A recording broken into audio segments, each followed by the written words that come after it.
This conference will now be recorded. I'd like to call the caucus meeting of June 2nd, 2020 to order.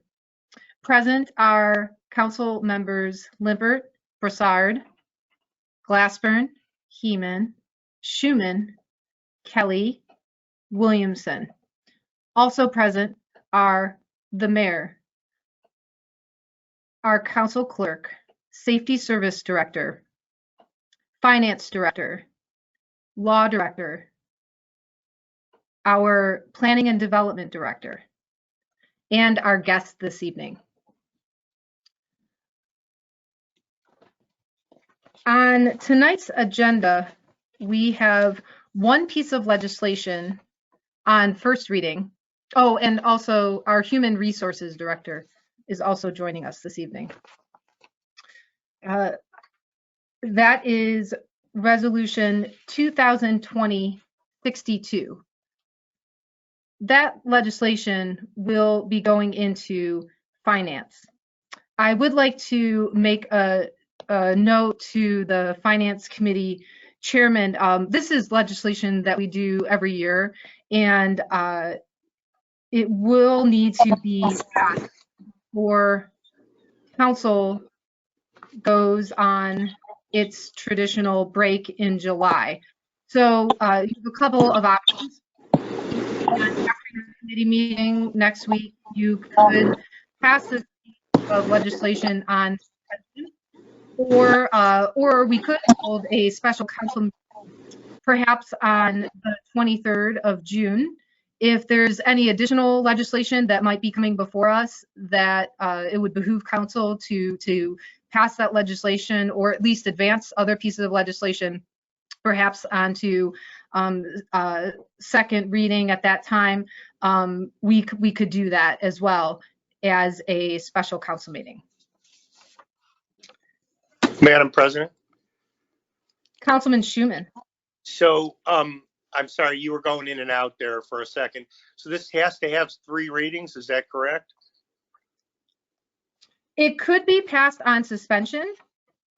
I think that it would make sense, though, to have 3 readings for this legislation. Okay. We have done this. I'm familiar with this. Could we just have our meeting before the next council meeting? Yes, you could have your committee meeting, absolutely. Yeah, So, that makes sense. Sure. So June 16th. And the time? We'll say 7 o'clock. Okay. Thank you. Sure. Also on tonight's agenda, there will be an amendment to resolution 2020-60. Councilman Kelly. Thank you, Madam President. An amendment to 2020-60 in the original legislation, section 3 will be moved down to section 4 in the new amended legislation, and section 3 will read that any financial contributions required of the city of North Olmsted for the completion of this project must be reimbursed by donations in amount equal to $10,000, and that is for the Pocket Park on Butternut. Thank you. And I'd like to make a motion that we amend that as I just read and ask for a second. Councilman Kelly, you can actually do that on the floor of council tonight. Okay. Right after, if you have a report to give, or if you don't, then when it's your turn to report out, that would be a great time to do that. Okay, that's fine. I do have a report to give. Perfect. Councilman Lippert. Thank you, Madam President. I just had a question on the amendment. So would implementing this language prevent anything from moving forward until the donation amount is fully received by the city? Director Garreau. No, Mr. Limper, I wrote it as a reimbursement because we appropriate the money first and then we get the funding later on.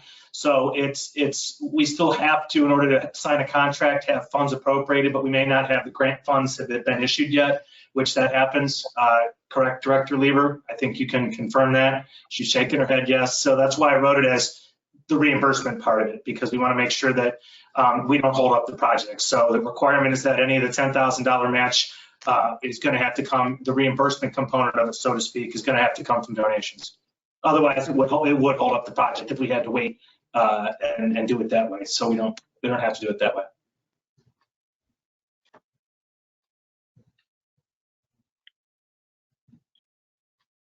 Councilman Lippert, any additional questions? No, that's it. Sorry. Thanks. I think Councilwoman Williamson had something. Oh, I'm sorry, Councilwoman Williamson. Please go ahead. Thank you, Madam President.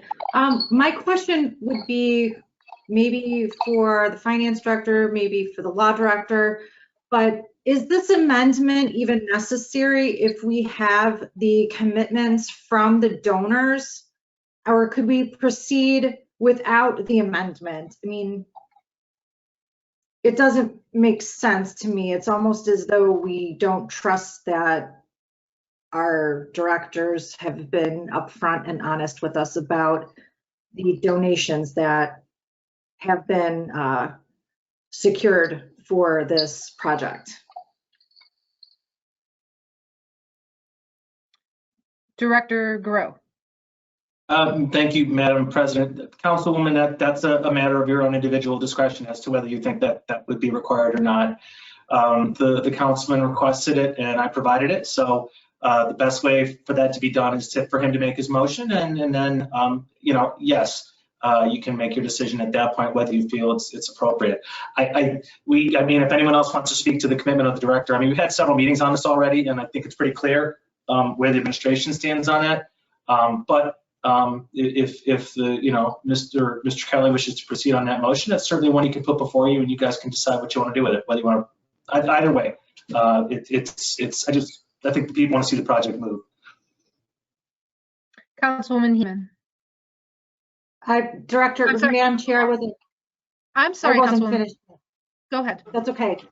So the way that the legislation is worded at this point says donations up to 10,000. So what if we secured additional funding to cover any additional improvements that we wanted to do? We wouldn't be able to do them because we're only allowed to accept up to $10,000, correct? I don't know that that's necessarily the case. If we wanted to expand for some reason, if we had the scope of the project expanded, would we be able to accept additional donations? I believe we would. These are the required contributions that we have. This is what we've committed to in the project. And if there are additional scope of work that comes along and we're able to secure funding for it, that would be totally appropriate. Without a cap, we could still do that. But there's a cap on it now. There's a cap, Madam President, there's a cap on the required work that we've committed to with the county. If there's an additional scope of work that comes along and somebody wants to donate, we certainly could accept those funds and proceed with the change of scope for the project. The cap it's not really the cap, it's just committing to the $10,000 for the purpose of ensuring that the funds that are being used by the city are as the administration has promised they would be for the project that's currently pending. Okay, so I don't think that we would be limited. If we raised $15,000 and wanted to add to the project, that would be perfectly appropriate. I'm just so confused by this entirely, but I just wanted to have additional clarification because I don't want to also box us in on a $10,000 donation and then not be able to accept any additional monies or have to come back and do another piece of legislation in order to accept additional funds. So, but I trust the administration, I trust the directors, so I'm not concerned. Thank you. Thank you. Councilwoman Heeman. Madam Chair, I would just like to comment that I don't think it's a restriction at all. And certainly I agree, of course, that, you know, we trust the administration and we could accept, as Law Director pointed out, additional funds and add a new layer to the project. I think that this is just actually a point of comfort to the chairperson, you know, Chair Kelly, because he really wants to make sure that his position is stated clearly, that he doesn't want to use city money, and I don't think it's anything more than that, his comfort level. Thank you.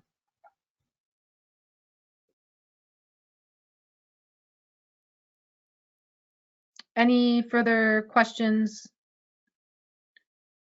on the amendment? Okay, seeing none. Oh, I'm sorry, Councilman Broussard. Thank you, Madam President. And I'm sorry for the late shooting the hand up. Yeah, so my position on it is a little bit different. We've kind of been trying to hold the administration to a standard of getting us pieces of legislation and amendments in a timely manner so that we can thoroughly vet them prior to a meeting. And so I don't think that this is kind of in contrast to what we've been asking the administration to do.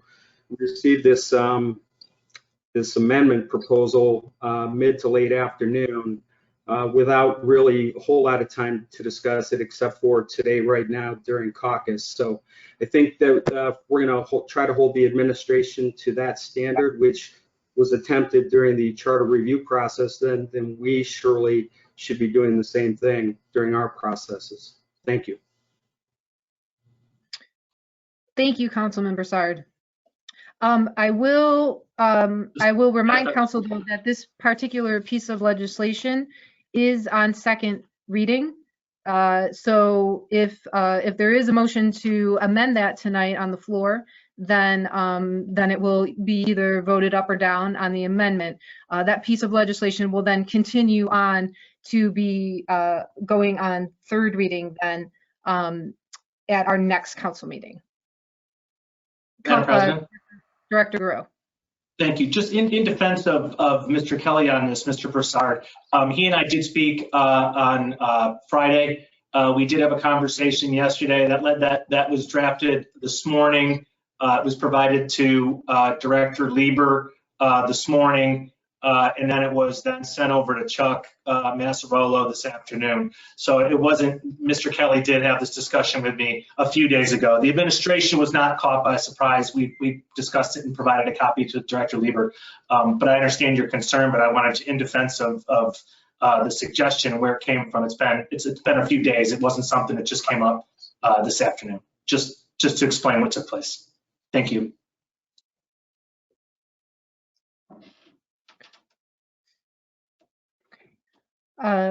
With that being said, again, just a reminder that there were no requests for suspension of the rules on the legislation that is before you tonight. And we have scheduled our next committee meeting, which would be Tuesday, June 16th at 7 p.m. for finance. Was there anything else that council wanted to discuss before we begin our council meeting? Okay. Seeing none, we will conclude our caucus at 8:01 p.m.